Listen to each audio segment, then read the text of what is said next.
সন্ত ৰামপাল গুৰু মহাৰাজ হৈছে এনে এজন মহাপুৰুষ যিজনে নিজৰ সত্য ভক্তি, তত্ত্বজ্ঞান, কৰোণা আৰু সেৱাৰ বলত সমাজত এক নতুন আদৰ্শ বলবৎ কৰিছে। সন্ত ৰামপাল গুৰু মহাৰাজৰ নেতৃত্বত তেওঁৰ সকলো সৎলোক আশ্ৰমে কৰা বিস্ময়কৰ সমাজ কল্যাণমূলক কামে সমাজখনক সোণালী ভৱিষ্যতৰ এক নতুন আশা দেখুৱাইছে। সন্ত ৰামপাল গুৰু মহাৰাজৰ পৰা নাম দীক্ষা গ্ৰহণ কৰাৰ পিছত লাখ লাখ লোকৰ কৰ্কট ৰোগ, এইডছ আদি দুৰাৰোগ্য ৰোগ নিৰাময় হ'ল। সন্তজনাৰ জ্ঞানৰ পৰা অনুপ্ৰাণিত হৈ তেওঁৰ অনুগামীসকলে লাখ লাখ ইউনিট ৰক্তদান কৰে। সন্তজনাই লাখ লাখ ভগ্নী কন্যাৰ যৌতুকমুক্ত বিয়াৰ আয়োজন কৰালে। সন্তজনাই লাখ লাখ মানুহক ড্ৰাগছ আসক্তিৰ পৰা মুক্ত কৰিলে। কোটি কোটি ধ্বংসপ্ৰাপ্ত পৰিয়াল শান্তিত লাগিল। সন্তজনাৰ আশ্ৰমত সমাৱেশৰ সময়ত বিনামূলীয়া চকুৰ চিকিৎসা আৰু দন্ত চিকিৎসাৰ ব্যৱস্থা কৰা হয়। সন্ত ৰামপাল গুৰু মহাৰাজৰ দ্বাৰা পৰিৱেশ সুৰক্ষাৰ উদ্দেশ্যে সময়ে সময়ে বৃহৎ পৰিসৰত বৃক্ষৰোপণ কৰা হয়। সন্তজনাই আৰ্তজনক তাৎক্ষণিক সকাহ দিবলৈ এম্বুলেন্স সেৱা আৰম্ভ কৰিছিল। সন্তজনাই তেওঁৰ অনুগামীসকলক তেওঁলোকৰ শৰীৰ দান কৰিবলৈ অনুপ্ৰাণিত কৰে, যাতে মানৱতাৰ সেৱা আৰু চিকিৎসা ক্ষেত্ৰত উন্নতি কৰিব পৰা যায়। সন্ত ৰামপাল গুৰু মহাৰাজৰ সকলো আশ্ৰমত প্ৰতিদিনে বিনামূলীয়া ধৰ্মভোজৰ আয়োজন কৰা হয়, য'ত প্ৰতিবাৰেই প্ৰতিটো জাতি, প্ৰতিটো ধৰ্মৰ মানুহে একেলগে বহি ভোজন কৰে।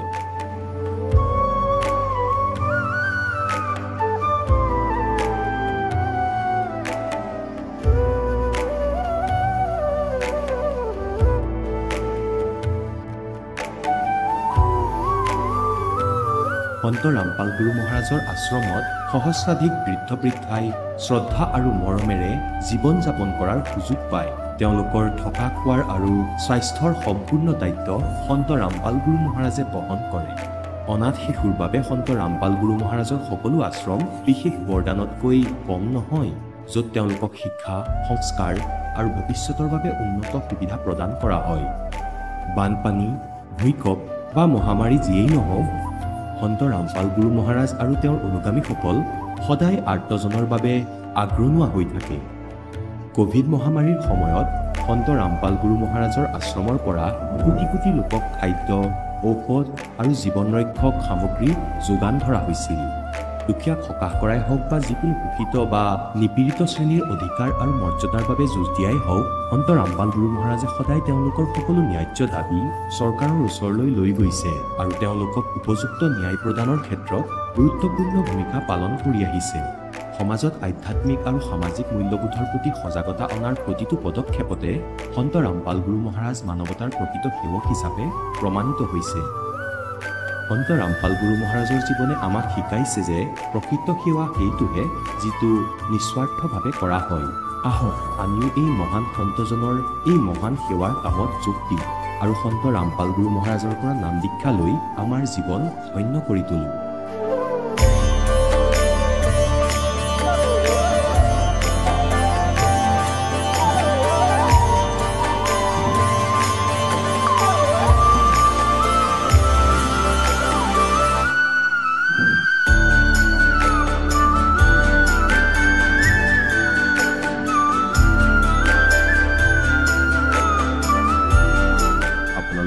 পৰিয়ালৰ সৈতে সৎলোক আশ্ৰমলৈ আন্তৰিকতাৰে আমন্ত্ৰণ জনোৱা হয়।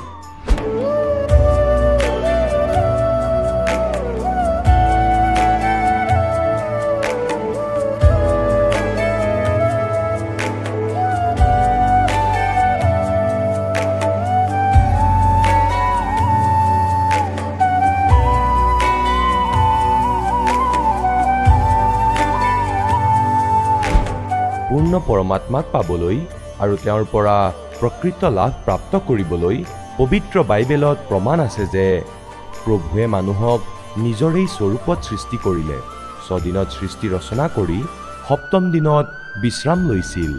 কোৰাণ শ্বৰীফত প্ৰমাণ পোৱা গৈছে যে স্বয়ং খুদাই হজৰত মহম্মদক কৈছে যে মই তোমাক সেই পৰমাত্মাৰ মহিমা ক'বলৈ পঠিয়াইছোঁ।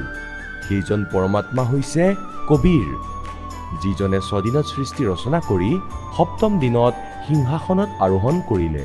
তেওঁৰ খবৰ কোনোবা বা খবৰ তত্ত্বদৰ্শী সন্তক সুধি চাওকচোন।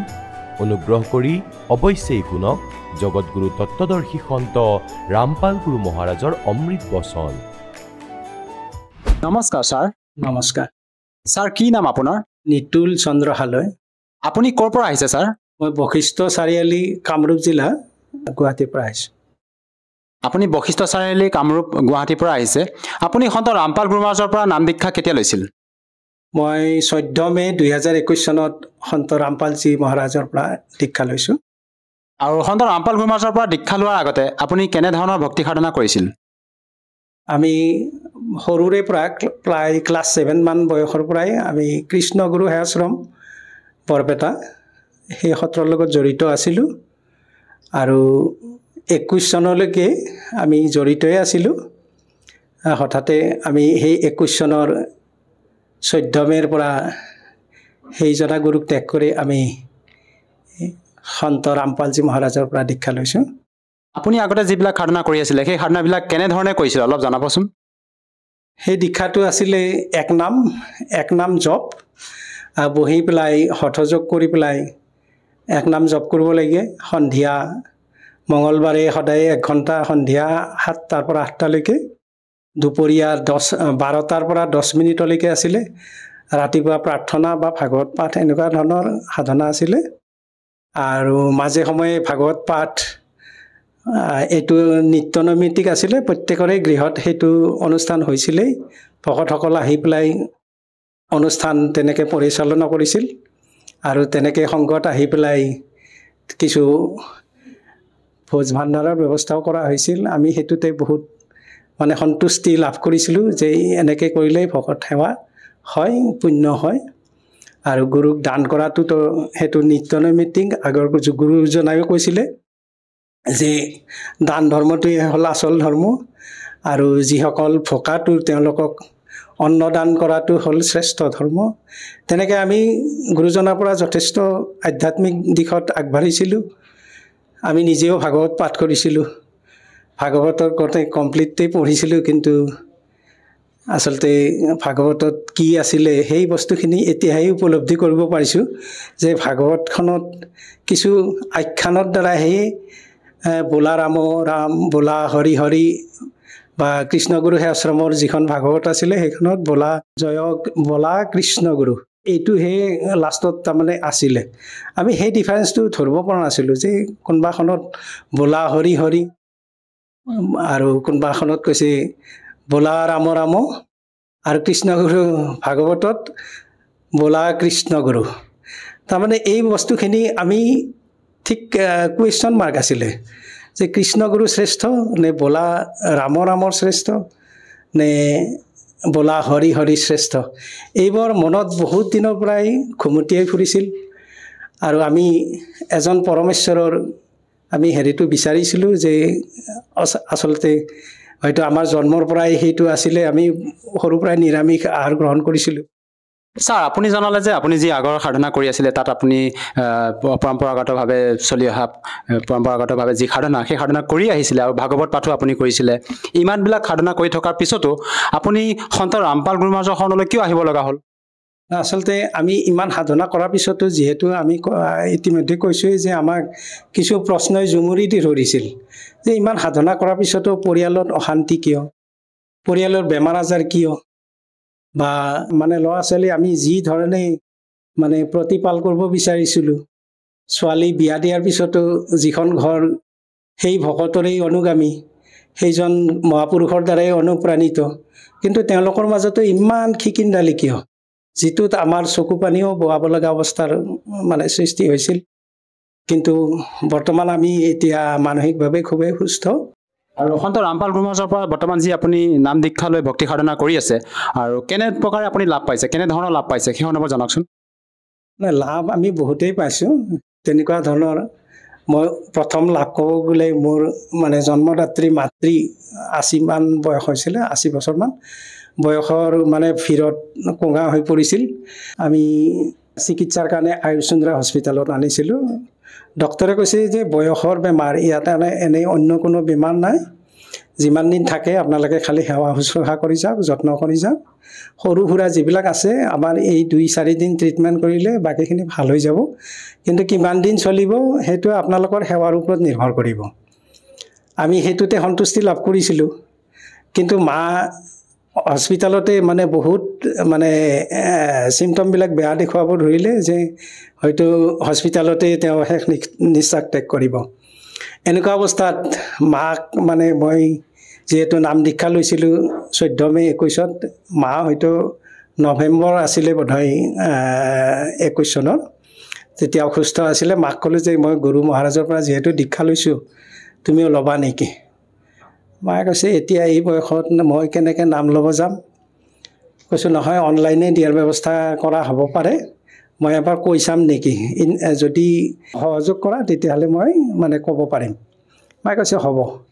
তেতিয়া মই আশ্ৰমৰ লগত যোগাযোগ কৰিলোঁ, সতলোক আশ্ৰম। তেতিয়া সতলোক আশ্ৰমৰ পৰা তেওঁলোকে অনলাইন নাম দীক্ষা দিয়াৰ ব্যৱস্থা কৰি দিলে। আৰু নাম দীক্ষা দিয়াৰ পিছতে মা মানে খুব সহজতেই আচৰিত ধৰণৰ এটা মানে দেখুৱালে যে যিসকল লোক আমাৰ পৰিয়ালৰ, আমি মানে ৰাতি 10-12টাৰ পিছত ফোন কৰিছিলোঁ যে মা হয়তো ৰাতিপুৱালৈকে মানে সংসাৰত নাথাকিব, তোমালোক যেনেকৈ আছা যিমান সোনকালে পাৰে ৰাতিপুৱা আহিবা। ক'ভিডৰ সময় আছিলে, হস্পিটেলত তেনেকৈ মানুহৰ সমাগম হোৱাটো বিচৰা নাছিল। কিন্তু আমাৰ কণ্ডিশ্যনত প্ৰায় 18জন মানুহ পৰিয়ালত বিভিন্ন দিশৰ পৰা আহি পেলাই হস্পিটেলত ভিৰ কৰিলে। আৰু মায়ে সেই সময়ত কৈছে যে মোক মানে ভোক লাগিছে, খানাৰ ব্যৱস্থা কৰা। আমি কেণ্টিনৰ পৰা গৈ বিশেষ ধৰণে খানাৰ ব্যৱস্থা কৰি দিলোঁ। মায়ে গোটেইবিলাকৰ সন্মুখতে বহি পেলাই খানা খালে। আৰু অতি আচৰিতভাৱে ডাক্তৰে তাৰ পিছদিনাখনেই আমাক হস্পিটেলৰ পৰা ৰিলিজ কৰি দিলে। আৰু তেনেকৈ প্ৰায় 1.5-2 বছৰ কাল সুস্থ শৰীৰে মা এই সংসাৰত থাকি গ'ল। সেইটো এটা মোৰ কাৰণে যথেষ্ট আশ্চৰ্যকৰ বিষয়। কাৰণ যিজন বয়সীয়া মানুহৰ কাৰণে ডাক্তৰে হাত দাঙি দিছিলে যে তেওঁ বয়সৰ ভিৰত কিমান দিন টিকিব ঠিক নাই, কিন্তু সন্ত ৰামপালজী মহাৰাজৰ দয়াত মায়ে প্ৰায় 1.5-2 বছৰ কাল সুস্থ শৰীৰেই থাকি গ'ল। ছাৰ, আপোনাৰ কথা শুনি সঁচাই আচৰিত মানিব লাগিব। যিহেতু আপোনাৰ মাতৃয়ে মৃত্যুৰ সৈতে যুঁজি আছিলে, হস্পিটেলত গৈ মৃত্যুৰ ক্ষণ গণি থকা অৱস্থাত আপুনি সন্ত ৰামপাল গুৰু মহাৰাজৰ পৰা নাম দীক্ষা লোৱাৰ যেতিয়া কথা ক'লে, তেখেতে অনলাইনৰ জৰিয়তে নাম দীক্ষা লোৱাৰ পিছতে মৃত্যুৰ সৈতে যুঁজি থকা এগৰাকী মাতৃয়ে সম্পূৰ্ণভাৱে সুস্থ হৈ পৰিল আৰু মানে আহাৰ ভক্ষণ কৰিবলৈ তেখেতে সবল হ'ল। এই ক্ষেত্ৰত ছাৰ কেনেকৈ সম্ভৱ, এগৰাকী মাতৃ মৃত্যুৰ সৈতে যুঁজি আছিলে আৰু মৃত্যুৰ সৈতে যুঁজি থকাৰ পিছতে সন্ত ৰামপাল গুৰু মহাৰাজৰ পৰা দীক্ষা লোৱাৰ পিছতে যে এনেদৰে লাভ পাইছে আৰু আপুনিও বহু বিভিন্ন প্ৰকাৰৰ লাভ পাইছে, কেনেকৈ সম্ভৱ ছাৰ? আচলতে কি ভক্তি বিধি প্ৰদান কৰে সন্ত ৰামপাল গুৰু মহাৰাজে যাৰ দ্বাৰা নেকি আপোনালোকে এনেকৈ উপকৃত হ'ব পাৰিছে? হয়, সন্ত ৰামপালজী মহাৰাজৰ 3 চৰণত নাম দীক্ষা দিয়াৰ ব্যৱস্থা। প্ৰথম চৰণত যিটো প্ৰথম মন্ত্ৰ, সেই মন্ত্ৰৰ দ্বাৰাই শৰীৰৰ সমস্ত পাপনাশক এই মন্ত্ৰ। গতিকে মই নিজেও অনুভৱ কৰোঁ আৰু মাৰ ক্ষেত্ৰতো মই সেইটো ৰিজনি কৰি চাইছোঁ যে প্ৰথম মন্ত্ৰৰ দ্বাৰাই মাৰ যিখিনি বাহিৰা অসুবিধা আছিলে সেইবোৰ হয়তো নাইকিয়া হৈ গ'ল আৰু সেইকাৰণে সুস্থ শৰীৰে তেওঁ ইমান দিনলৈকে টিকি থাকিলে। ছাৰ, যিহেতু আপুনি এজন শিক্ষিত ব্যক্তি হিচাপে আপোনাৰ পৰা আৰু এটা কথা জানিব খুজিম। যিহেতু আমাৰ ভাৰতবৰ্ষত বিভিন্ন ধৰণৰ আধ্যাত্মিক গুৰু আছে, বিভিন্ন প্ৰকাৰৰ আধ্যাত্মিক গুৰু আছে। এনে ক্ষেত্ৰত আপুনি হাৰিয়ানা প্ৰান্তৰ নিবাসী সন্ত ৰামপাল গুৰু মহাৰাজৰ শৰণ গ্ৰহণ কৰিলে। আমাৰ অসমতো বিভিন্ন ধৰণৰ আধ্যাত্মিক শ্ৰদ্ধালু গুৰু আছিলে, তেওঁলোকৰ শৰণো আপুনি গ্ৰহণ কৰিব পাৰিলে হয়। এই ক্ষেত্ৰত ছাৰ কি ক'ব খোজে? আমাৰ পৰিয়ালতেই শংকৰ সংঘৰ লগত জড়িত মানুহ আছে। মোৰ খুৰা শংকৰ সংঘৰ লগত জড়িত, মোৰ দাদা প্ৰজাপিতা ব্ৰহ্মকুমাৰীৰ লগত জড়িত, মই আছিলোঁ কৃষ্ণগুৰু সেৱাশ্ৰমৰ লগত জড়িত। আমি প্ৰত্যেকে বেলেগ বেলেগ হেৰিত আছিলোঁ। কিন্তু যেতিয়া জ্ঞান গংগা পুস্তক প্ৰায় 2019 চনত ক'ভিডৰ আগে আগে এই কিতাপখন আমাৰ মানে ভাগ্যত পোৱা সম্ভৱ হৈছিল। আৰু সেইখন এবাৰ নহয়, মই 3বাৰলৈকে পঢ়িলোঁ। পঢ়াৰ পিছত তাৰ পৰা যিখিনি জ্ঞান, মোৰ প্ৰথম জ্ঞানৰ লগত বহুত খেলি মেলি কৰি দিলে। কৃষ্ণগুৰু জনাই যিটো নাম দিছিলে কৃষ্ণগুৰু, কিন্তু ইয়াত তেনেকৈ নাম নাই। ওম তৎসৎ 3 মন্ত্ৰৰে বিধান। প্ৰথম মন্ত্ৰ যেতিয়া পালোঁ তেতিয়াৰ পৰাই শাৰীৰিক অসুস্থতা বা পৰিয়ালৰ অশান্তি বহুত মানে লাঘৱ হৈছিলে। দ্বিতীয় মন্ত্ৰ পোৱাৰ পিছত আমি মানে যথেষ্ট আধ্যাত্মিক ভাৱত মানে আমি আৱেগিত হৈছোঁ বা আধ্যাত্মিক ভাৱত যথেষ্ট সবল। আমি ভগৱান কোন, কেনেকৈ তেওঁক পাব পাৰি, এইবোৰ তথ্য আমি সম্পূৰ্ণ এতিয়া অৱগত হৈছোঁ। আচলতে আমি যিবিলাক ধ্যান ধাৰণাৰ মাজেদি ভগৱানক পুজোঁ, যেনেকৈ কৃষ্ণগুৰু সেৱাশ্ৰমৰ পৰা প্ৰকাশিত এখন কিতাপ হ'ল তত্ত্বসাৰ। তত্ত্বসাৰৰ প্ৰথম পেজত গুৰুজনাৰ এষাৰি বাক্য আছে যে মই নিৰাকাৰ ব্ৰহ্ম জগতৰ হৰি, গুৰু হৈয়া সাকাৰূপে থাকো ছদ্ম কৰি। গুৰুৰূপ ধৰি মই শিষ্য সেৱা কৰোঁ আৰু শিষ্যৰূপ হৈয়া মই গুৰু সেৱা কৰোঁ। আচলতে এই বস্তুটো তেওঁ জ্যোতি নিৰঞ্জন বা কাল নিৰঞ্জন বা কাল ব্ৰহ্মক্ষৰ পুৰুষ, এইবোৰ এনেকুৱা ধৰণৰ হে ভগৱান তেওঁ আমি এই জ্ঞান গংগা পুস্তকৰ জৰিয়তে উপলব্ধি কৰিব পাৰিছোঁ। ইয়াৰ পিছতো কৃষ্ণগুৰু সেৱাশ্ৰমৰ লগত যিসকল ওতঃপ্ৰোতভাৱে জড়িত আছিল, প্ৰথম শাৰীৰ ভকত আছিল, তেওঁলোকৰ বহুকেইজনৰ আমি দেখিলোঁ যে মৃত্যুৰ সময়ত মৃত্যু যন্ত্ৰণা বহুত বেদনাদায়ক হৈছে। স্বয়ং গুৰুজনায়ো প্ৰায় 1.5 বছৰ কাল ভকতক সাক্ষাৎ নিদিয়াকৈ বেমাৰত ভুগি পেলাই তেওঁ ইহলীলা সম্বৰণ কৰিছে। আমি গুৰু নিন্দা কৰা নাই, কিন্তু গুৰু দিয়ে নাম মন্ত্ৰ সত্য ভক্তিৰ ওপৰত উপলব্ধ যদি প্ৰযোজ্য নহয়, তেতিয়াহ'লে কোনো শিষ্য ইয়াৰ দ্বাৰা উপকৃত হ'ব নোৱাৰে। কাৰণ সত্য ভক্তিহে আচল পৰমাত্মাক পোৱাৰ বিধান। আপোনাৰ পৰা জানিব পাৰিলে যে আপুনি যি আগতে সাধনা কৰিছিলে, যি গুৰু ধাৰণ কৰি আছিলে, তেওঁলোকে যি সাধনা কৰি আছিলে সেয়া আপুনি শাস্ত্ৰৰ বিপৰীত বুলি কৈছে আৰু তেওঁলোকৰ সাধনাৰ দ্বাৰা আপুনি সন্তুষ্ট নাছিলে আৰু সেয়েহে আপুনি সন্ত ৰামপাল গুৰু মহাৰাজৰ শৰণ গ্ৰহণ কৰিলে। ছাৰ, এই ক্ষেত্ৰত মই আৰু এটা কথা জানিব খুজিম, যিহেতু আমাৰ হিন্দু সমাজত প্ৰচলিত পৰম্পৰা হিচাপে ব্ৰহ্মা বিষ্ণু মহেশক পৰম্পৰাগতভাৱে যি বিধি সেইমতে অজৰ অমৰ বুলি তেওঁলোকক সাধনা কৰে, কিন্তু আপোনালোকৰ সন্ত ৰামপাল গুৰু মহাৰাজে তেওঁলোকৰ ভক্তি বিধিৰ বিপৰীতে মানে পূৰ্ণ পৰমাত্মা কবিদেৱক পৰমাত্মা বুলি ভক্তি বিধি প্ৰদান কৰে শিষ্যসকলক। এই ক্ষেত্ৰত ছাৰ আপুনি কি ক'ব খোজে এজন শিক্ষিত ব্যক্তি হিচাপে? জ্ঞান গংগা পুস্তকখন সেইকাৰণে মই পঢ়িবলৈ সুধি সমাজক অনুৰোধ জনাইছোঁ। তাতে গোটেই শাস্ত্ৰৰ সন্মত 4 বেদ, 18 পুৰাণ, কোৰাণ, বাইবেল, সমস্ত শাস্ত্ৰৰ যিখিনি বিধি প্ৰমাণ সহকাৰে তাত দিয়া আছে। আৰু ব্ৰহ্মা বিষ্ণু মহেশ তেওঁলোকৰ মাতা পিতাও আছে। আৰু সেইকাৰণেই মই অনুভৱ কৰোঁ কৃষ্ণগুৰু যিজন অৰুণদেৱ গোস্বামী, তেওঁ কৃষ্ণগুৰু নাম দিয়াৰ মূলতে আছিলে তেওঁ কৃষ্ণৰ গুৰু অথবা তেওঁ কৃষ্ণৰ ওপৰত, আৰু সেইজনকে পিছত আমি জ্যোতি নিৰঞ্জন বা কাল ব্ৰহ্ম হিচাপে তেওঁ বুজি পালোঁ। আৰু সেইকাৰণেই ব্ৰহ্মা বিষ্ণু মহেশ এওঁলোক যে তেওঁলোকৰে সতি সন্ততি এই পুথিত সম্পূৰ্ণভাৱে বহলাই উল্লেখ কৰা আছে।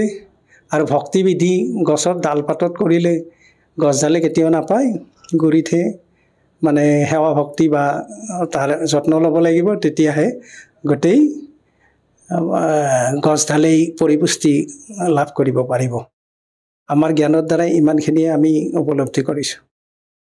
ছাৰ, যি বৰ্তমান আপুনি সাধনা কৰি আছে সন্ত ৰামপাল গুৰু মহাৰাজৰ পৰা নাম দীক্ষা লৈ, সেই সাধনাৰ দ্বাৰা আপুনি খুবেই উপকৃত হৈছে, বিভিন্ন প্ৰকাৰৰ লাভ পাইছে। এই ক্ষেত্ৰত ছাৰ, যিসকল দৰ্শকে আপোনাক আজি এই টিভি স্ক্ৰীণত প্ৰত্যক্ষ কৰি আছে, চাই আছে, এনেকুৱা বহু দৰিদ্ৰ লোক আছে যিসকলে নেকি বহু কষ্টত ভুগি আছে, টকাৰ অভাৱত চিকিৎসা কৰিব পৰা নাই, যদিহে আপোনাৰ দৰে উপকৃত হ'ব বিচাৰে, কেনেকৈ উপকৃত হ'ব পাৰিব, এই সন্দৰ্ভত ছাৰ কি বাৰ্তা দিব বিচাৰে? বাকী ৰাইজসকলক আমি নিবেদনহে কৰিব পাৰিম, তেওঁলোকক নিৰ্দেশনা দিয়াৰ আমাৰ অধিকাৰ নাই। আমি তেখেতসকলক ক'ব বিচাৰোঁ যিসকলে পৰম্পৰাগতভাৱে পূজা সেৱাত সন্তুষ্ট হ'ব পৰা নাই অথবা পৰমাত্মাৰ প্ৰতি তেওঁলোকৰ অগাধ শ্ৰদ্ধা আছে, তেওঁলোকে বিভিন্ন বৈদ্যুতিক মাধ্যম যেনেকৈ ফেচবুক, ইউটিউব এইবিলাকত সন্ত ৰামপালজী মহাৰাজৰ সৎসংগবিলাক চলি আছে। আৰু সেই সৎসংগৰ মাজতে তাত ফোন নম্বৰ বা বিভিন্ন ধৰণৰ দিশ নিৰ্দেশ দিয়া আছে যে তেওঁলোকে নাম দীক্ষা ল'লে সেই নম্বৰৰ লগত যোগাযোগ কৰিলে তেওঁলোকক বিধি অনুযায়ী নিৰ্দেশনা দিয়া হ'ব তেওঁ কোন স্থানত, আৰু সেই ওচৰৰ নামদান কেন্দ্ৰত তেওঁলোকক নিমন্ত্ৰণ কৰা হয়। তেওঁলোকে অতি সোনকালেই অতি সহজতে আহিব পাৰে, ইয়াত কোনো ধৰণৰ অসুবিধা নাই। ছাৰ, শেষত আপোনাৰ পৰা আৰু এটা কথা জানিব খুজিম। ছাৰ, আপুনি কি কৰে?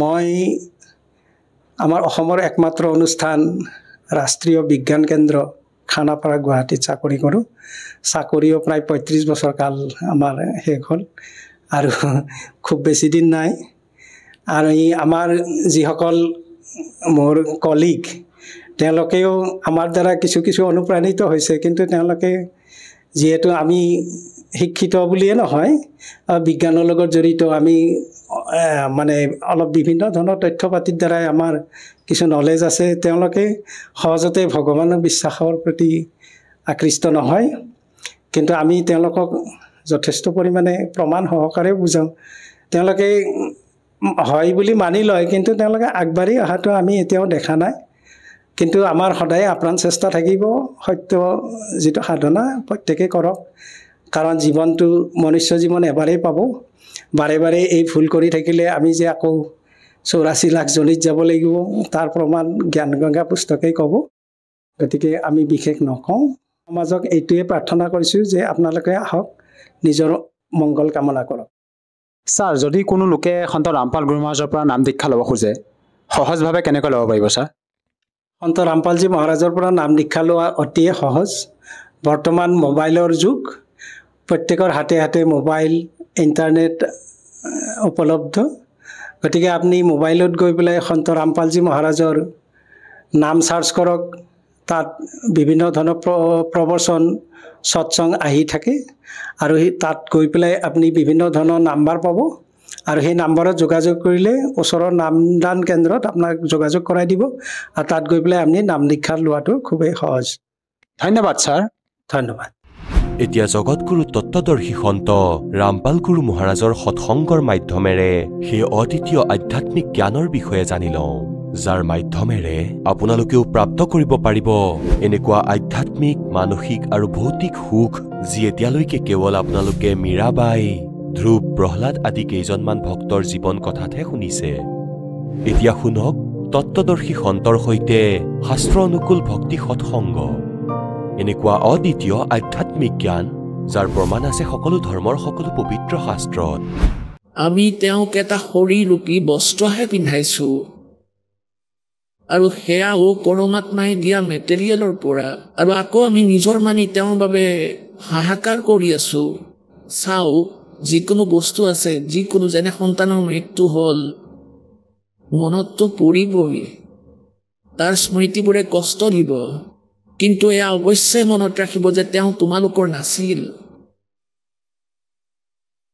তেতিয়া এই মমতাৰ পৰা এই মোহৰ কাৰণে যি উৎপন্ন হ'ব কষ্ট সেয়া অলপ পাতল হৈ যাব গতিকে এই প্ৰকাৰে আমি পৰমাত্মাৰ এই জ্ঞানক আধাৰ বনাব লাগিব तो क्या बताते हैं कि झूठे सुख को सुख है ये मान रहा मनमोद और सकल जबीना काल का यो कुछ मुख में कुछ गोद এতিয়া যেনেকৈ প্ৰসংগ চলি আছে যে আগতে পুত্ৰত বেছি প্ৰাধান্য দিয়া হৈছিল যে পুত্ৰ অবিহনে গতি নহয় এয়া কিবা কথা হ'ল গতিটো ভগৱানৰ নামেৰেই হ'ব ভক্তি কৰিলে হ'ব সৎ সাধনাৰে হ'ব মনুষ্য জীৱন হওক সম্পূৰ্ণ গুৰু হওক সঁচা শ্ৰদ্ধাৰে সাধক ভক্তি কৰিলে তেখেতৰ গতি হ'ব পিণ্ড দি শ্ৰাদ্ধ কৰিলে কৰবাত পিণ্ডদান কৰিলে শ্ৰাদ্ধ কৰিলে অথবা কৰবাত গংগাত অস্থি জল প্ৰবাহ কৰিলে এয়া গতি নহয় এতিয়া বিচাৰ কৰাৰ কথা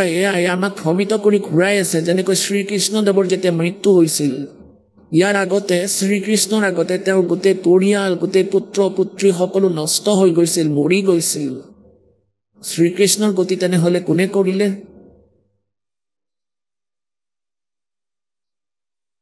পুণ্যাত্মাসকল ৰজা দশৰথ শ্ৰীৰামচন্দ্ৰদেৱৰ পিতৃ আছিল দশৰথৰ যেতিয়া মৃত্যু হৈছিল তেতিয়া ৰামচন্দ্ৰদেৱ বনবাসৰ বাবে ওলাই গৈছিল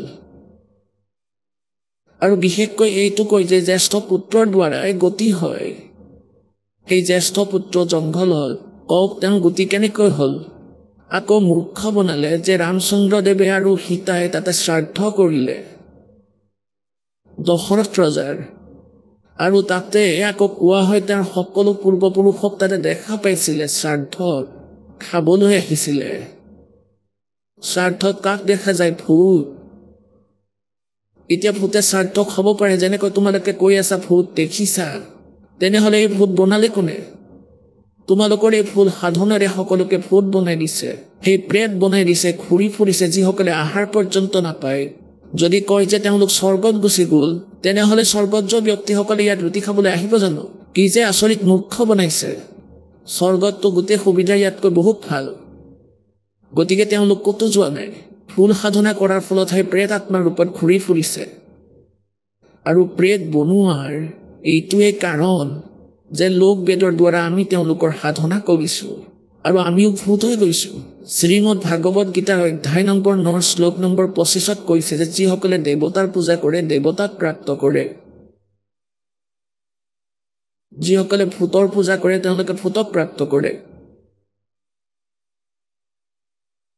আৰু যিসকলে মোৰ পূজা কৰে মোক প্ৰাপ্ত কৰে, ব্ৰহ্মই কয়। গতিকে পৰমেশ্বৰে কয়, राम रमे सो राम है और देव रमे सो देव, भूत रमे सो भूत बनेगा, समझ सकल सुर भेव।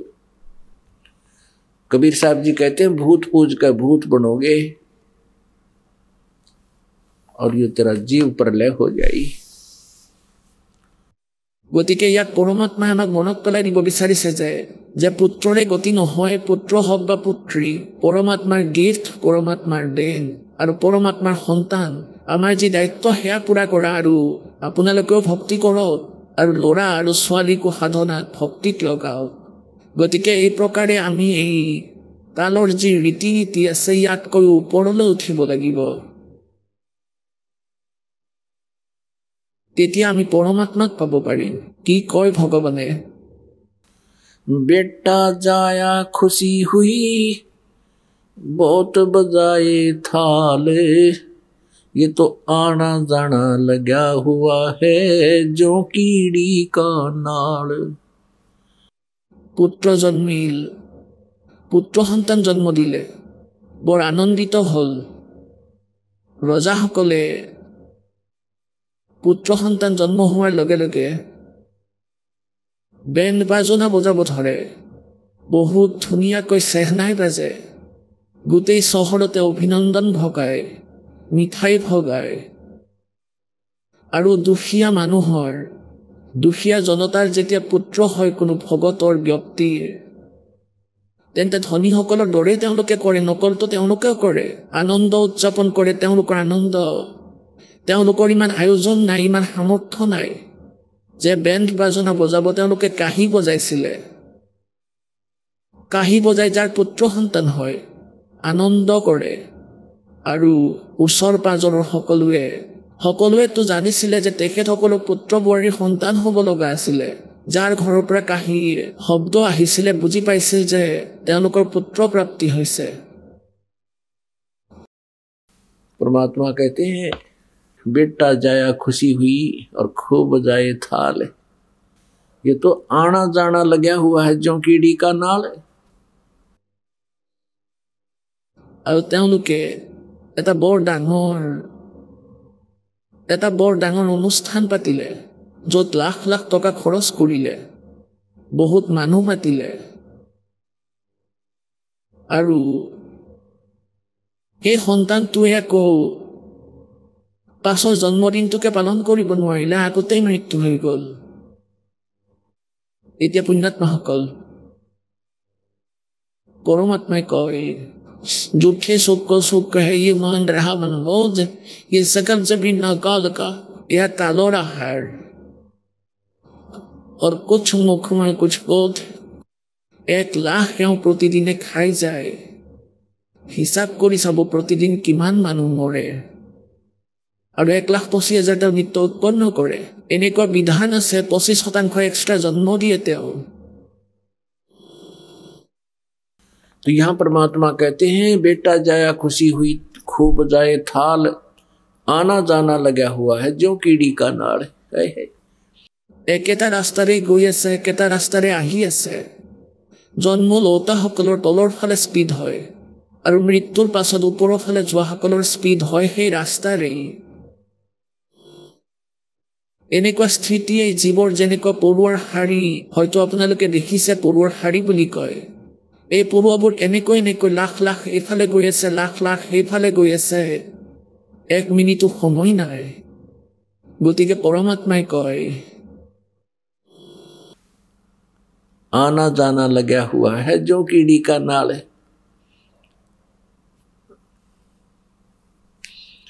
পৰমাত্মাই এয়াই ক'ব বিচাৰিছে তোমালোকক যে ধৰি লোৱা পৰমাত্মাই তোমাক এটা পুত্ৰ দিলে, ইয়াত আনন্দ কৰাৰ কোনো আৱশ্যকতা নাই। ইমানেই আনন্দ যে ভগৱানে এটা আত্মা পঠালে আৰু আমি তেওঁক প্ৰভুৰ চৰণত যাতে সমৰ্পিত কৰোঁ আৰু এওঁ সেৱা কৰোঁ সেই পৰমাত্মাৰ সন্তানৰ আত্মাৰ ল'ৰা হওক বা ছোৱালী। এতিয়া পৰমাত্মাই কয় কবি চাহেবে राम रटत कन्या भली साकट भलो न पूत जैसे बकरी के गल में गल थना जिसमें दूध न मूत। ছাগলী ডিঙিত যেনেকৈ উহাৰৰ দৰে এটা এক্সট্ৰা ছাল ওলমি থাকে ঠান স্তনৰ দৰে। গতিকে উদাহৰণ দিয়ে পৰমেশ্বৰ কবিৰদেৱে যে राम रटत कन्या भली পুত্ৰীও ভাল যি ভগৱানৰ ভক্তি কৰে और साकट भला न पूत। চাকত কাক কয় যিজনে স্বয়ং ভক্তি নকৰে আৰু যিসকল তেখেতৰ অধীন বা তেওঁৰ লগত সম্বন্ধিত তেওঁলোকক ভক্তি কৰিব নিদিয়ে। কেৱল ভক্তি কৰিবলৈ মানা কৰোঁতাই নহয়, যেনেকৈ কোনো এনে ধৰণৰ এটা পোৱালি ইমান দুষ্ট ইমান ভুল কৰি পেলায়,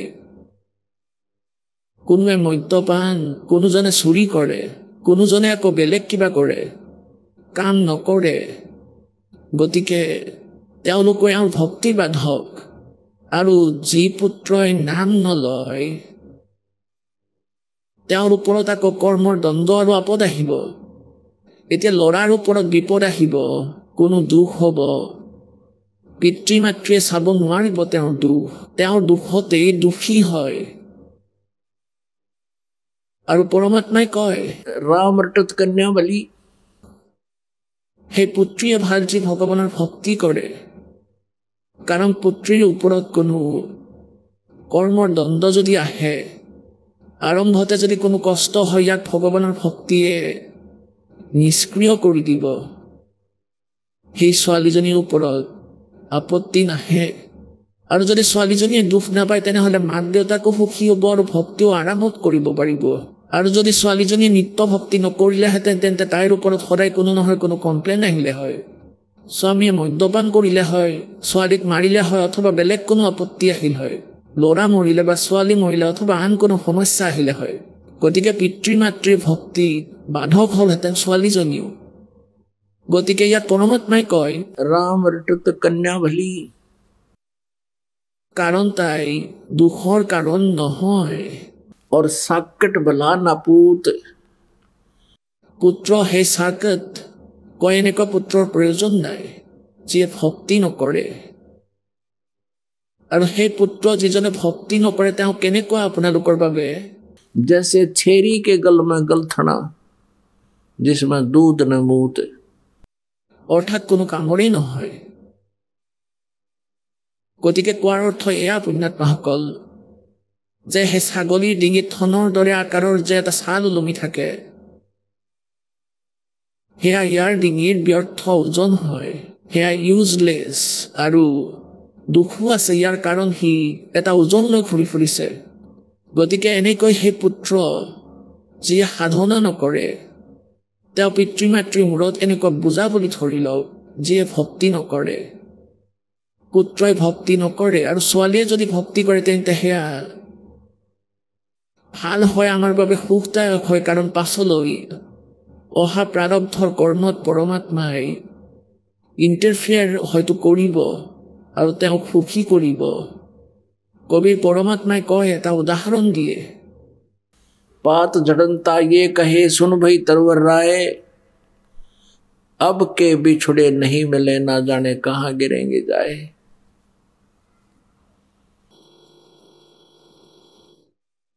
যেনেকৈ এক পৰিয়ালৰ সদস্যৰ মৃত্যু হয়, এনে কোনো বেমাৰ হৈ গ'ল যে মৃত্যু নিশ্চিত, তেতিয়া তেওঁ মনতে বিচাৰ কৰে যে হে ভগৱান, নাজানো এতিয়া ক'ত জন্ম ল'ম, ক'ত যাম। গতিকে ইয়াত পৰমাত্মাই মনত পেলাই দিয়ে যে बात जड़नता यूं कहे सुन भई तरवर राय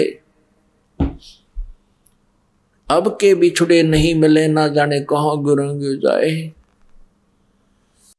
এতিয়া তৰুবৰ অৰ্থাৎ গছে পাতবোৰক কয় तरवर कहता पात से सुनो पात एक बात यहाँ की तो यह है रीति है एक आवे एक जात ইয়াৰ এনেকুৱা পৰম্পৰাই কালৰ লোকৰ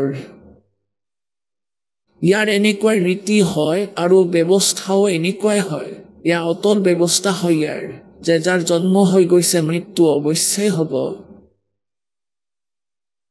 তেন্তে সেই স্থান ক'ত য'ত এনেকুৱা ব্যৱস্থা নাই কাৰণ আমি কোনেও এনেকুৱা মৃত্যু নিবিচাৰোঁ কোৱা মৃত্যু কোনো বস্তু হয় জানো আৰু কিয় যেতিয়া আজি কিমান আমি লাগে দুখী হওঁ সুখী হওঁ পৰিয়াল আছে সম্পত্তি আছে সৰু সৰু যিয়েই হওঁ চাওক আমি কিমান আনন্দৰ সৈতে আছোঁ আৰু 1 মিনিটতে মৃত্যু হৈ যায় গতিকে এয়া কি আমাৰ লগত এটা বহুত ডাঙৰ ফাঁকি আমাক একেবাৰে মূৰ্খ বনাই ৰাখিছে সঁচাকৈ প্ৰতিদিনে আমি দেখোঁ যে তেওঁৰ পুত্ৰ মৰি গ'ল তেওঁৰ পুত্ৰী মৰি গ'ল তেওঁৰ 2 পৰিয়ালৰ সদস্য এটা এক্সিডেণ্টত মৰিল আমাৰ একেবাৰে ভয় নালাগে আমাৰ চিন্তা নাই আমি তথাপি এনেকুৱা আনন্দতে থাকোঁ পৰমাত্মাই কয় मौत बेसारी बावड़े तो अचरज कर दिया कौन तन माटी में मिल जाएगा जो आटे में लौने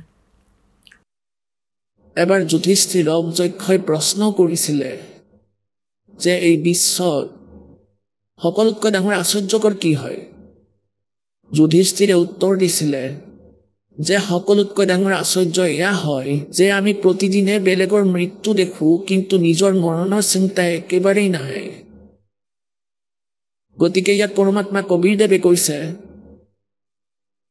कि मौत भूल गया बावड़े तने अचरज किया कौन और तन माटी में मिल जाएगा जो आटे में लौने এতিয়া মৃত্যু এনেতো সকলোৱে জানে যে মৃত্যু হ'বই আপোনালোকেও জানে কিন্তু আমি এইটো ভাবোঁ যে এতিয়া মৃত্যু নহয় কাৰণ এতিয়াতো মই 60 বৰ্ষৰ হৈছোঁ মনুষ্যৰ জীৱন 100 বৰ্ষলৈকে বুলি কোৱা হয় তেন্তে আমি ভাবিয়ে লৈছোঁ যে 40 বৰ্ষতো আৰু জীৱন থাকিবই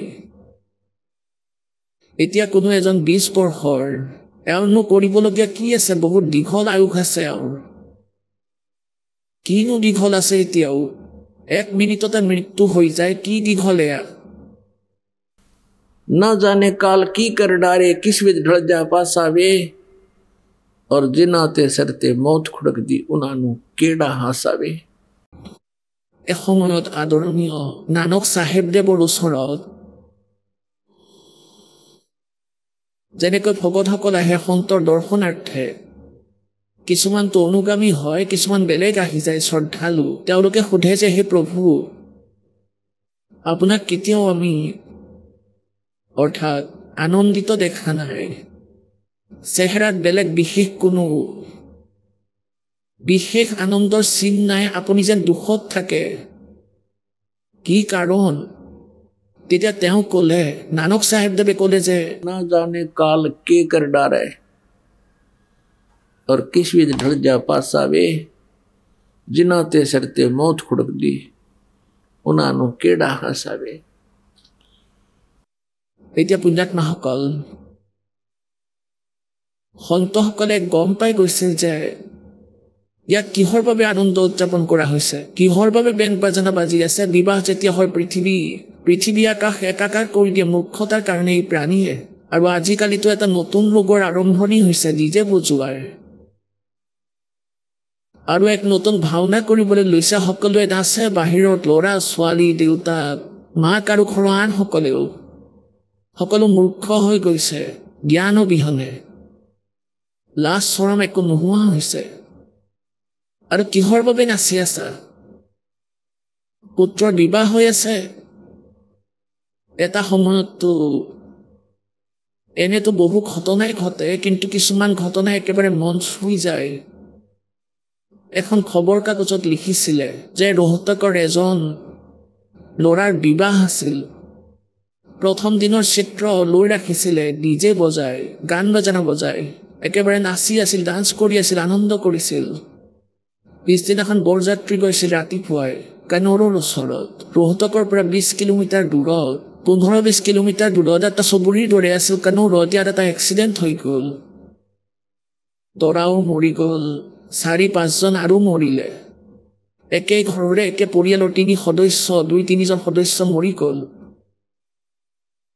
এতিয়া প্ৰথম দিনাখনতো সেই ডান্স হৈ আছিলে আৰু পিছদিনা মূৰ ঢকিয়াই আছিল।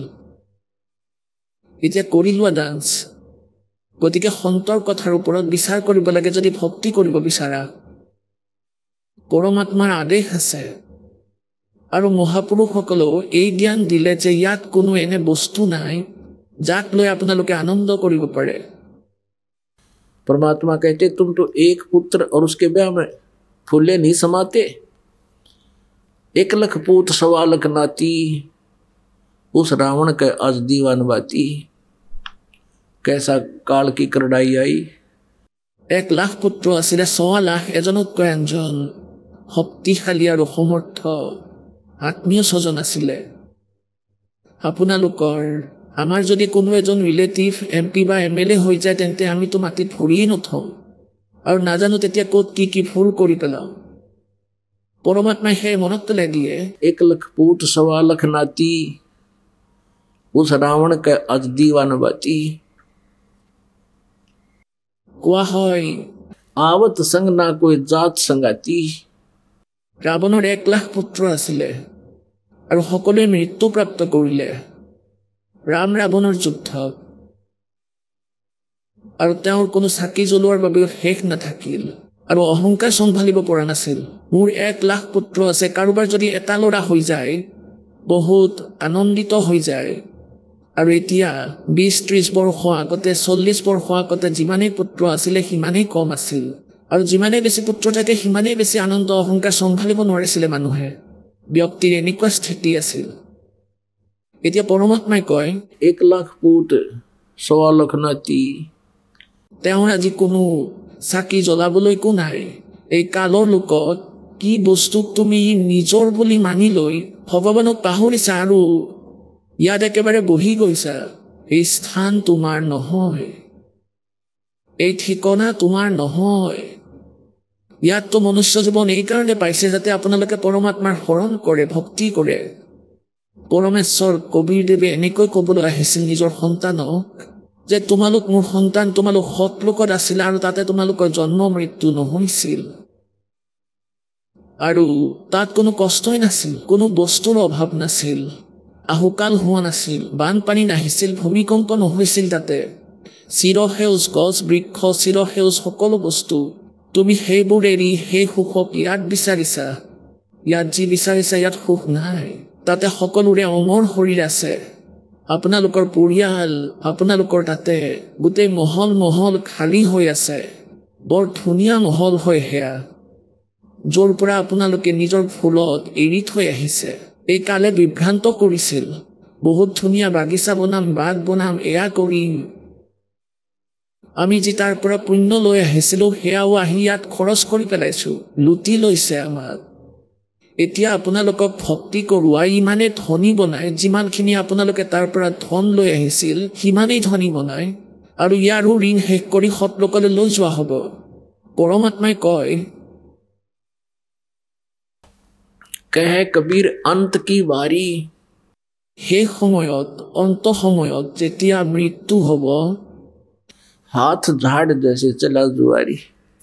যেনেকৈ কোনো জুৱাত হাৰি যায় লাখ টকা আৰু তেতিয়া হাত খহি মোহাৰি যায়, নাশ হৈ গ'ল, একেবাৰে নাশ হৈ গ'ল, সকলো শেষ হৈ গ'ল। কোৱা হয় যিসকলে সৎ ভক্তি নকৰে, সৎ সাধনা নকৰে, कह कबीर अंत की बारी, हाथ झाड़ जैसे चला जुआरी। এনেকুৱা দশা হ'ব। গতিকে ইয়াত আমি যি আনন্দ উদযাপন কৰোঁ, আমি কোনো বস্তুৰ ওপৰত এনে বিশেষ প্ৰক্ৰিয়া কৰোঁ, জন্মদিন পালন কৰোঁ, তাতো নাজানো কিহে কৰোঁ, অদৰকাৰী বস্তু এইবোৰ। ভগৱানে পুত্ৰ দিলে, পুত্ৰী দিলে, তেওঁলোকৰ পালন পোষণ কৰা, তেওঁলোকক পঢ়োৱা লিখোৱা আৰু লগতে ভক্তিও কৰোৱা, তেওঁলোকক ভাল সংস্কাৰ দিয়া, ইমানখিনিয়ে মাথো কাম। পিছত তেওঁলোকৰ বিয়া কৰাই দিয়া আৰু নিজৰ ভক্তি কৰি থাকক সিহঁতেও ভক্তি কৰক আপোনালোকেও কৰক আপোনালোকে যন্ত্ৰণৰ পৰা মুক্ত কৰক ল'ৰা ছোৱালীবোৰকো সেই দিশত থাকক তেওঁলোকৰ মংগল হ'ব তেতিয়াহে আপোনালোক সঁচাকৈ পিতৃ মাতৃ হ'ব परमात्मा कहते माता सोए सराइए जो पुत्र दे उपदेश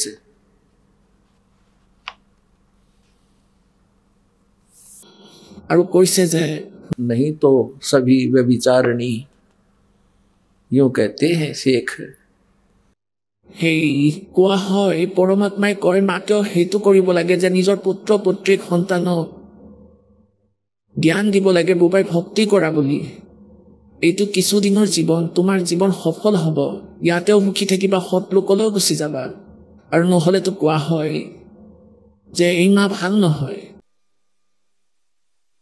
একেদৰে পিতৃৰ বিষয়েও কৈছে যে নিজৰ সন্তানক ল'ৰা ছোৱালীক সন্তানক ভক্তি কৰিবলৈ দবানি দিব লাগিব যাতে তাৰ ফলত কি হ'ব আপোনাৰ 90% ভাৰ কমি যাব যিটো আপোনাৰ চিন্তাৰ বিষয় আছিল সন্তানে ভক্তি কৰিলে পৰমাত্মা তেওঁলোকৰ লগত সদায় থাকিব যদি নিয়মত থাকে চাওক যেতিয়ালৈকে আমি মৰ্যাদাত থাকিম পৰমাত্মাই আমাক আচুৰ কৰিবলৈ নিদিব কিন্তু আমি নিয়ম ভংগ কৰোঁ কাৰণ আমি এনেকুৱা এখন সমাজত আছোঁ যে সেই সমাজে সেই সাংসাৰিক ক্ৰিয়াকহে উত্তম মানে তাৰ পৰা আঁতৰি কোনোবাই কোনো ক্ৰিয়া কৰিলে সমাজে সেয়া ভাল নাপায় আৰু আপোনাকো তেওঁলোকৰ সতত লৈ যায় এনেকুৱা হ'ব নালাগে দৃঢ় হ'ব লাগিব পৰমাত্মাৰ বচন মানি চলিব লাগিব আপুনি তাত ষ্টেণ্ড কৰিব লাগিব जो गुरु वचन पर डट के कट के फन चुरासी के ऐसे গতিকে নানক চাহেবে কৈছিলে যে ना जाने काल की कर डारे किस भी ढल जा पासावे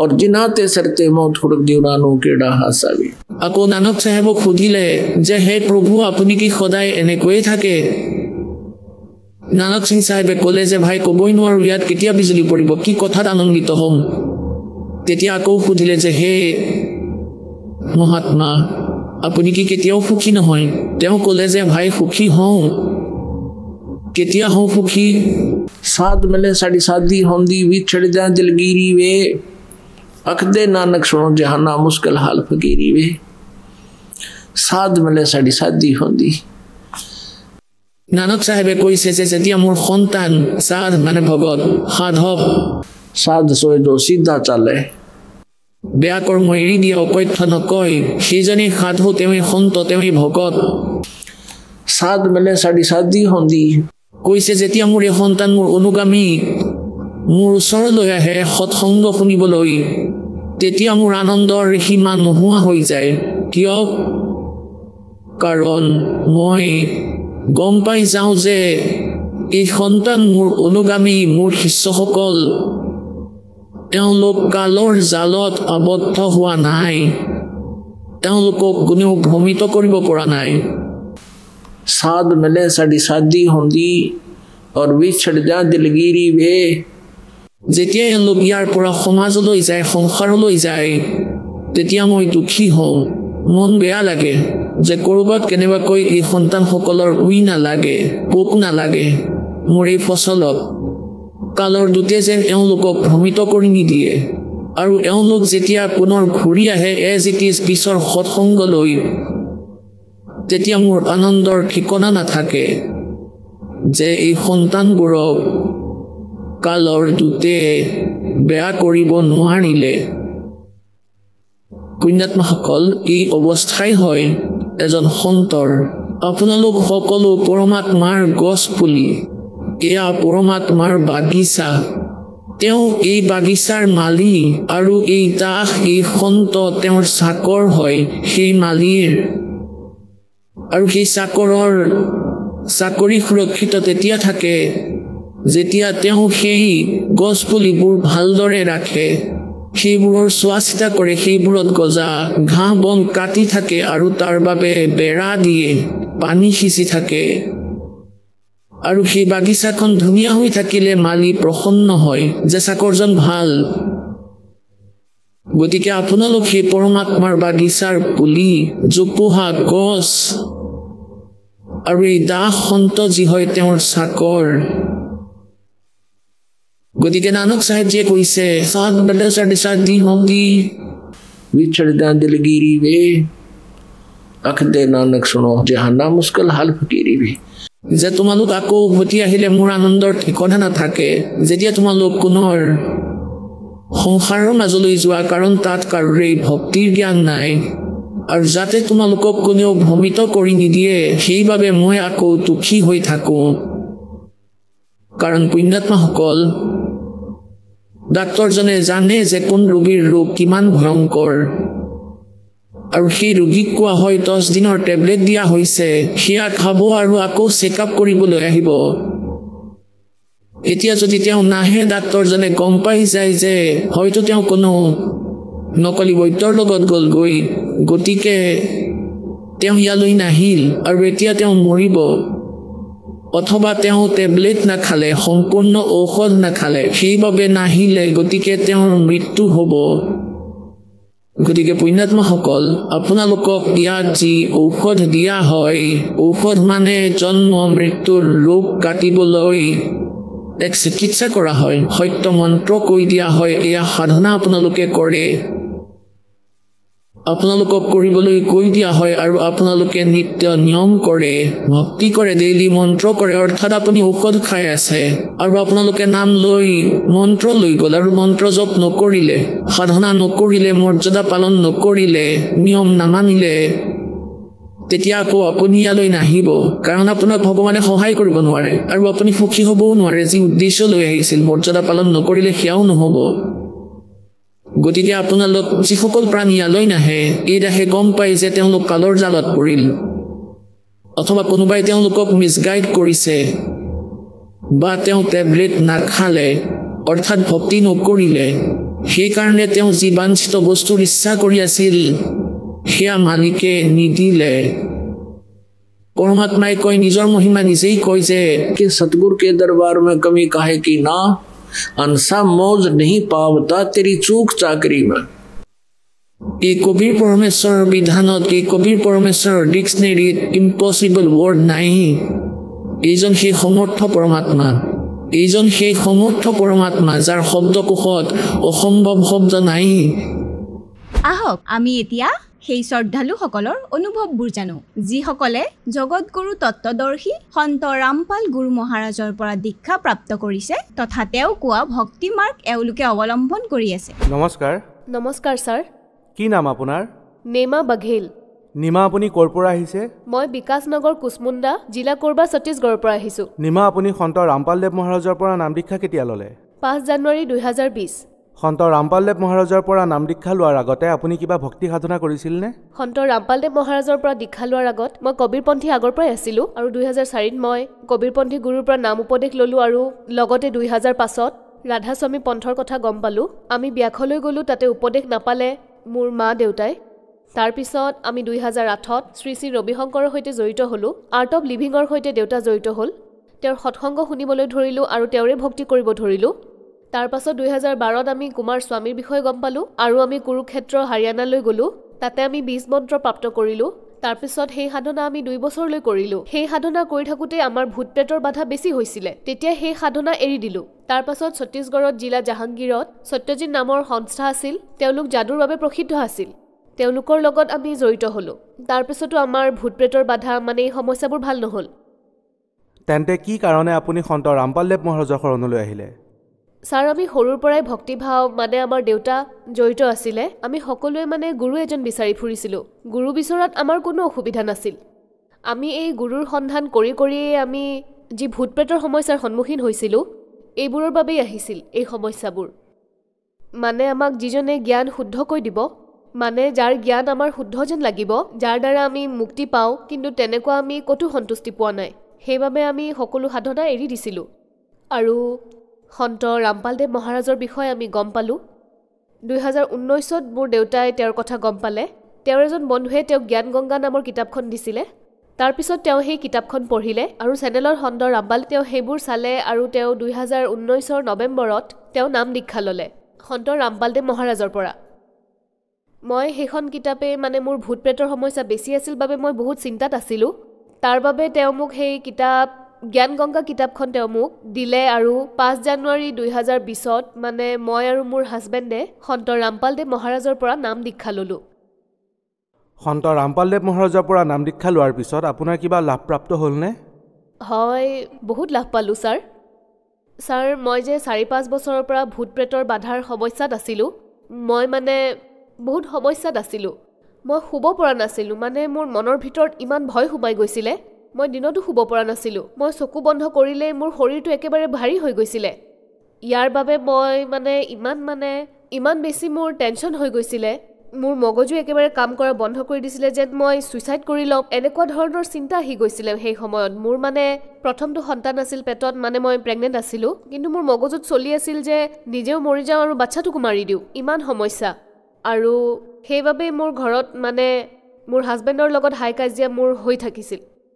এনেকুৱা ধৰণৰ সমস্যাই প্ৰায় 4-5 বছৰৰ পৰা মোৰ লগত হৈ আছিলে।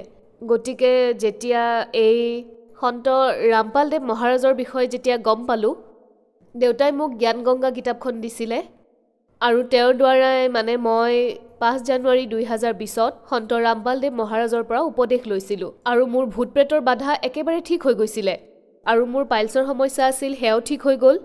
মোৰ শৰীৰত মানে মোৰ মূৰত বহুত বিষ আছিলে, সদায় মানে মই ঔষধ খাবলগীয়া হৈছিলে, এনেকুৱা ধৰণৰ সমস্যা হৈছিলে মোৰ। আৰু আন এটা ক'ব বিচাৰিম যে মোৰ যিটো সৰু ল'ৰা হ'ব হৈছিলে, ডেলিভাৰীৰ সময় হৈছিল, তেতিয়া হস্পিটেললৈ গ'লোঁ। হস্পিটেলৰ ডক্টৰে অপাৰেশ্যনৰ কথা কৈছিলে, অপাৰেশ্যন থিয়েটাৰলৈকে মই গৈ পাইছিলোঁ। আমি বিচৰা নাছিলোঁ অপাৰেশ্যন হোৱাটো। তাৰপাছত সন্ত ৰামপালদেৱ মহাৰাজক মোৰ দেউতাই প্ৰাৰ্থনা জনালে। যেতিয়াই প্ৰাৰ্থনা জনালে তেতিয়া মোৰ অপাৰেশ্যন থিয়েটাৰত নৰ্মেল ডেলিভাৰী হৈ গ'ল। তাৰপাছত মানে মোৰ যেতিয়া প্ৰথম বেবীটো হৈছিলে তেতিয়া মোৰ গাখীৰৰ সমস্যা হৈছিলে, মোৰ গাখীৰ ওলোৱা নাছিলে। এইবাৰো একেই সমস্যা হ'ল, গতিকে সন্ত ৰামপালদেৱ মহাৰাজক আমি আকৌ প্ৰাৰ্থনা জনালোঁ। তেতিয়া ৰাতিয়ে গাখীৰ ওলাব আৰম্ভ কৰিলে। যেতিয়া মোৰ সন্তানটোৰ এসপ্তাহ হৈছিলে, তাৰ পিলিয়াৰ বেমাৰ হৈ গৈছিলে বহুত বেছি। ডক্টৰে কৈছিলে এইটো এডমিট কৰাব কৈছিলে, তাক এডমিট নকৰালোঁ আৰু পৰমাত্মাক আমি এনেই বিনতি কৰিলোঁ যে সন্ত ৰামপালদেৱ মহাৰাজক বিনতি কৰিলোঁ যে আপুনি সকলোকে সুস্থ কৰি দিয়ে, মই এই অকণমানি ল'ৰাটোক এনেকৈ এৰিব নোৱাৰোঁ, গতিকে আপুনি দয়া কৰক। তেতিয়া মই মোৰ ল'ৰাটোক কোনো হস্পিটেলত এডমিট নকৰালোঁ, ঘৰৰ পৰাই এনেই নৰ্মেল মেডিচিন খোৱালোঁ আৰু সি ঠিক হৈ গ'ল। আৰু মোৰ লাভ হৈছে যে মোৰ হাজবেণ্ডে নিচা কৰিব এৰিলে। তেওঁ ড্ৰিংক কৰিছিলে আৰু তাম্বাকু খাইছিলে, সেয়া এৰিলে। তেওঁ বহুত বছৰৰ পৰা মানে তেওঁ চাহো খাব পৰা নাছিলে। তেওঁৰ মুখত মানে বহুত বছৰৰ পৰাই ছাল যোৱাৰ সমস্যা আছিলে, তেওঁ চাহ খাব পৰা নাছিলে। আৰু যেতিয়া তেওঁ সন্ত ৰামপালদেৱ মহাৰাজৰ পৰা নাম উপদেশ ল'লে তেতিয়াৰ পৰা তেওঁ চাহো খাব পাৰে। আৰু যে ছাল যোৱাৰ সমস্যা আছিল তাৰ বাবে তেওঁ জ্বলা একেবাৰে খাব পৰা নাছিলে, তেওঁ এতিয়া জলকীয়া খায়। ইয়াৰ লগে লগে মোৰ মা দেউতাই যি লাভ পাইছে সেই বিষয়ে ক'ব বিচাৰিম। মোৰ মাৰ থাইৰয়ডৰ প্ৰব্লেম আছিলে আৰু চাৰ্টিকাৰো প্ৰব্লেম আছিলে, সেয়া তেওঁৰ একেবাৰে ভাল হৈ গ'ল। তেওঁ এতিয়া একো ঔষধ নাখায়, থাইৰয়ডৰ ঔষধো নাখায়। আৰু দেউতাৰ বিপিৰ সমস্যা আছিল, তেওঁ এতিয়া বিপিৰ ঔষধ একেবাৰে নাখায়। আৰু মোৰ ভাইটিৰ পাইলছৰ প্ৰব্লেম আছিল, সেয়াও ভাল হ'ল। আৰু এটা ডাঙৰ লাভ ক'ব খুজিছোঁ, মোৰ হাজবেণ্ডৰ দাদা, তেওঁ মানে এদিন গাড়ীৰে গৈ আছিলে, 5-6জন মানুহ বহি আছিলে, সন্মুখৰ পৰা ডাঙৰ গাড়ী এখন আহি খুন্দা মাৰিলে, 3বাৰ পাল্টি খালে। কিন্তু তেওঁ যিহেতু উপদেশ লৈছিলে সন্ত ৰামপালদেৱ মহাৰাজৰ পৰা, মানে তেখেতৰ দাদাকে, গতিকে তেওঁক দিয়া মন্ত্ৰবোৰ তেওঁ জপ কৰি আহি আছিলে। সেই সময়তে গাড়ীখন উলটি গ'ল, কিন্তু কোনেও ক'তো দুখ নাপালে। এইটো এটা ডাঙৰ চমৎকাৰ হ'ল।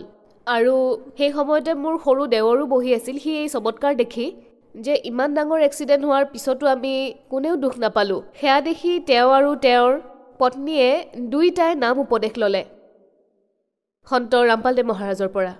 সন্ত ৰামপালদেৱ মহাৰাজৰ পৰা নাম দীক্ষা লোৱাৰ পিছত আপোনাৰ বহুত লাভ প্ৰাপ্ত হ'ল। গতিকে যিসকলে আপোনাক টিভিত দেখি আছে, যদি তেওঁলোকে সন্ত ৰামপালদেৱ মহাৰাজৰ পৰা নাম দীক্ষা ল'ব বিচাৰে তেন্তে কেনেকৈ ল'ব পাৰিব? সন্ত ৰামপালদেৱ মহাৰাজৰ পৰা নাম উপদেশ লোৱাৰ বাবে টিভি চেনেলত সৎসংগ আহে আৰু তলত হালধীয়া শাৰী আহে, তাত কণ্টেক্ট নম্বৰ দিয়া থাকে, সেই নম্বৰত যোগাযোগ কৰিব পাৰে। আৰু এখন বিনামূলীয়া কিতাপ আছে জ্ঞান গংগা নামৰ, সেইখন আপুনি পঢ়ি আৰু তাৰে সৎসংগ শুনি আপুনি সন্ত ৰামপালদেৱ মহাৰাজৰ সৈতে জড়িত হ'ব পাৰিব। ধন্যবাদ। সৎসাহে।